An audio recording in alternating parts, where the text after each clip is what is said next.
જઈ ગઈ મતા ના લોકો સ્વાગત છે તમારું અને અત્યારે જોઈ શકો છો આપણે 10 અટવાનું ચાલુ છે મિત્રો હાલો પાણી ભરી લઈએ પંપ ભરી દઈએ પછી તમને બતાવશું ગાડીનો પેલો જ પંપ ભર્યો જોઈએ હવે શું થાય તો કોમરો ધાવો પડે કે નહીં પેલો જ પંપ છે મિત્રો રામા બી લાય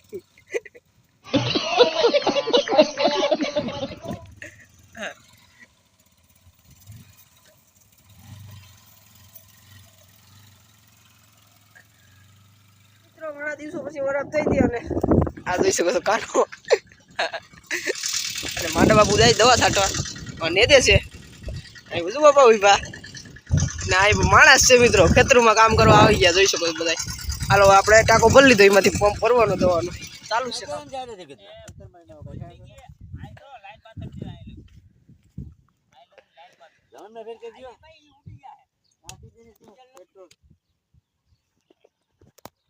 સિનેમેટિક જરાક વિડીયો લઈ લઈએ શોર્ટ વિડીયો સિનેમેટિક લઈ લઈએ આપણે ઇન્સ્ટાગ્રામમાં રીલ બનાવી નાખીએ આમાં નાખ દેવું તમને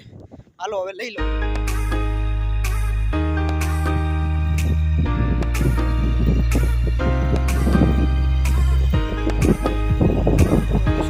એટલું બધું આપણે દવા છાંટીએ એટલે એનું બધું મિક્સર ડાઉન બને છે બનીને તૈયાર થાય એટલે પંપ ભરી દઈએ બાકી જોઈ શકો છો તમે જો મિત્રો હાલો હવે છટવાનું ચાલુ દીધો છે દવા છાંટવા જાય છે મિત્રો બાબુ એક ઉથલ લાગે આમાંથી એક પંપ ભરાય બાકી પછી આપણે ભરતા આવીએ ને જોઈ શકો છો તમે અમારે તો અહીંયા પશુમાં રોગચાળો નીકળો કે જે એટેક આવી જાય હમણાં બહુ આવ્યો અમારે આજુબાજુમાં આખા ગામમાં કેટલાને આવ્યા છે તો અમને ખબર નથી પણ એ રોગચાળો નીકળ્યો મિત્રો આવા રાસાયણિક દવાઓ હોય ને મિત્રો દવાઓથી નુકસાન પહોંચે એટલે દવાઓ જ મિત્રો રોગચાળો લઈ આવે માંડવીમાં દવા છાંટીએ ચારો ખાઈને મેં તમને ઘડીક વાર પહેલાં કીધું હતું કે આપણે જે દવા છાંટીએ એના કારણે ઢોરને રોગ આવે પશુને તો મિત્રો પશુ એક ગાય છે બાજુમાં આપણે સંબંધ સારો અને બાજુમાં મરી ગઈ છે એટલે આપણે તેને નાખવા જવાનું છે મેળ આવશે તમને બતાવીશું તેની દફન વિધિ અને એવું બધું પ્રોસેસ કરશે મેળ આવશે તો આપણે નાખવા જવાનું છે તમને બતાવશું પછી આગળ જોયું તો મિત્રો આપણે ગાય છે તેને આપણે દફન વિધિ બધી કરવી પડશે તો આપણે નાખવા માટે નીકળી ગયા છે જીપ્યો કે અમુક અમે ભૂયા કહીએ તો ભૂયા દોડાવી લીધા હાલો હવે આપણે જઈએ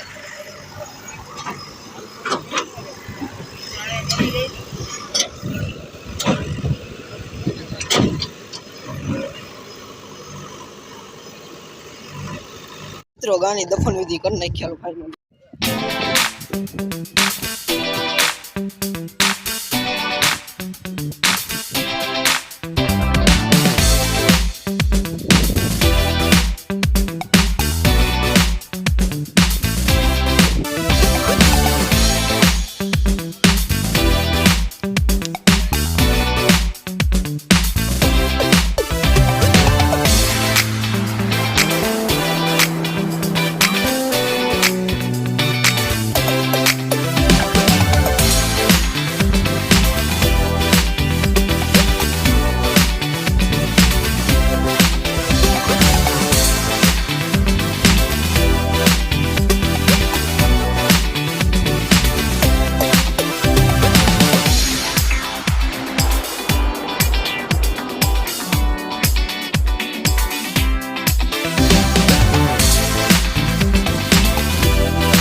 ગાયની દફનવિધિ કરીને આવી ગયા અને આવતા હતા રસ્તામાં જ મિત્રો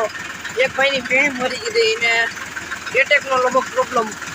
99% એટેક મિત્રો અમારે આ બધું એટેકનો બહુ પ્રોબ્લેમ છે અમે પણ સેફ રાખજો ઢોરને અમે પણ સેફ રાખશું હવે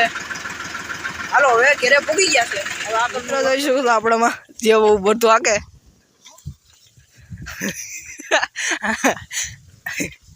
ચાલુ છે મિત્રો બધું આખવાનું કેમ ભાગીને મિત્રો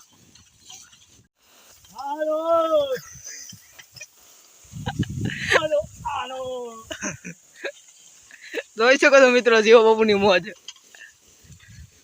હાથી પણ ચાલે છે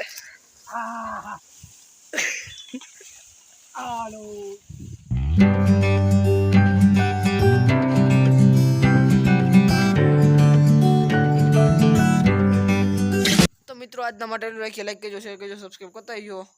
રામ રામ ડાયરાને